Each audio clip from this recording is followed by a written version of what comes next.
కథలుంటాయి మనసును తొలచివేస్తాయి. అలాంటి ఒక వాస్తవమైన కథ ఇప్పుడు చెప్తా. ఆమెకు తెలిసి తెలియని వయస్సులో పెళ్ళయింది. ఇష్టం లేని పెళ్ళి. ఏడాది గడిచేసరికి ఒక పాప. హనుమానం మొగుడు, రాచి రంపాన పెట్టే అత్తామామలు, ఆడపడుచులు.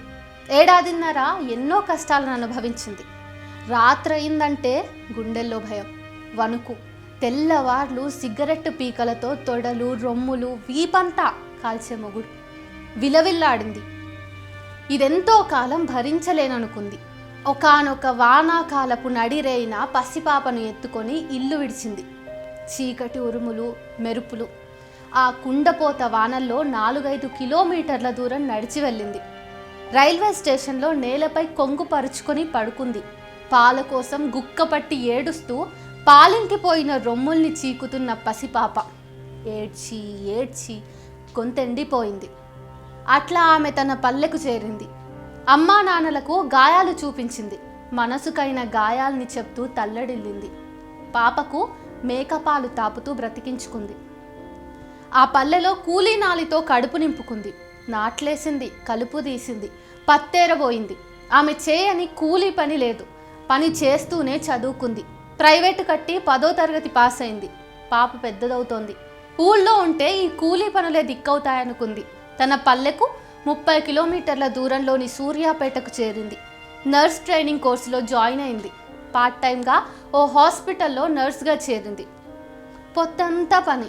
రాత్రి అయిందంటే గతం తాలూకు గాయాల్ని తలుచుకుని కుమిలి ఏడ్చేది. భర్తతో విడాకులు తీసుకుంది. దారెంటా పోతుంటే ఎన్నో పిచ్చి కుక్కల అరుపులు, గుంటనక్కల ఊళలు, కొండ్రాసిగాళ్ళ వెకిలి చూపులు. తన దారెంటా తాను పోయేది.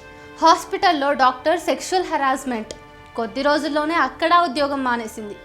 కిరా ఇంట్లో ఉంటూ పని లేకుండా బ్రతకడం కష్టమైంది. టైలరింగ్ నేర్చుకుంది. తనలాంటి 10 మంది అమ్మాయిలకు చేయూతనిచ్చే పని చేసింది. పాపను ఒక స్కూల్లో జాయిన్ చేయించి తాను కూడా ఓపెన్ డిగ్రీలో జాయిన్ అయింది. కొంతకాలానికి తన అన్న స్నేహితుడొకడు పరిచయం అయ్యాడు. స్నేహం చేశాడు. జీవితాన్ని పంచుకుంటానని వాగ్దానం చేశాడు. కొన్ని నెలల పాటు వాళ్ళిద్దరూ కలిసే ఉన్నారు. మోజు తీరాక వాడు పరాయించాడు. ఆమెపై ఏవేవో కల్పితాలల్లిండు. ఆమె తిరుగుళ్ళు భరించలేకనే వదిలేసినానని ప్రచారానికి తెగబడ్డాడు. ఎందరితోనో వివాహేతర సంబంధం అంటగట్టిండు. ఇది తెలిసి ఆమె తల్లడిల్లింది. ఈ పంచాయతీలో పెద్ద మనిషిగా వ్యవహరించిన వాడొకడు ఆమె జీవితంలోకి వచ్చిండు. తానందరిలాగా కాదని నమ్మబలికిండు. కలిసి బతుకుదామన్నాడు. వాడు మొదటిద్దరిలాగానే చేసిండు. ఈ అవమానాలు భరించలేక ఎన్నోసార్లు ఆత్మహత్యకు ప్రయత్నించింది. ప్రేమ కోసం తప్పించింది. ప్రతొక్కడు తనలోని స్త్రీత్వాన్నే చూసిండు గాని మనసును అర్థం చేసుకున్నవాడెవ్వడూ లేడు. ఇంతకాలము చెల్లె ఏమైపోతుందో అని కూడా పట్టించుకొని అన్నలిద్దరూ వచ్చిర్రు. ఆమెపై జరుగుతున్న ప్రచారాన్ని చెప్పి నిలదీసిండ్రు, అవమానించిండ్రు. వాళ్ళిద్దరి మాటలు తన శరీరంపై మొగుడు సిగరెట్టుతో పెట్టిన వాతల కంటే ఎక్కువ బాధించినాయి. ఒకానొక రాత్రి ఆమె జీవితంలోకి వచ్చిన మొదటివాడు అంటే అన్న దోస్తు ఆమెను బయటకు తీసుకెళ్ళిండు. ఆ రాత్రి ఆమె ఇంటికి రాలేదు. పొద్దున కూడా జాడలేదు. ఎక్కడ వెతికినా ఫలితం లేదు. ఆ రోజు సాయంత్రం ఒక వార్త ఆ ప్రాంతం అంతా గుప్పమన్నది. నల్లచెరు ఒడ్డున ఒక మహిళను ఎవరు చంపేసిండ్రన్న వార్త. మేమందరం అక్కడికి వెళ్ళినాం. దూరం నుంచి ఆమెను పోల్చుకున్నాం. ఆ నల్లచెరు ఒడ్డున గొంతుకు చున్నీ బిగించి చంపి లోయలో పడేసిండ్రు.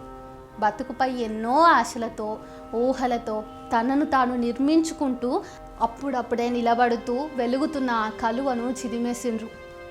23 ఏళ్ల క్రితం ఇదే మహిళా దినోత్సవం రోజు ఆమె మట్టిలో కలిసిపోయింది. బాధితురాలి పేరు ఏమని చెప్పాలి నేను?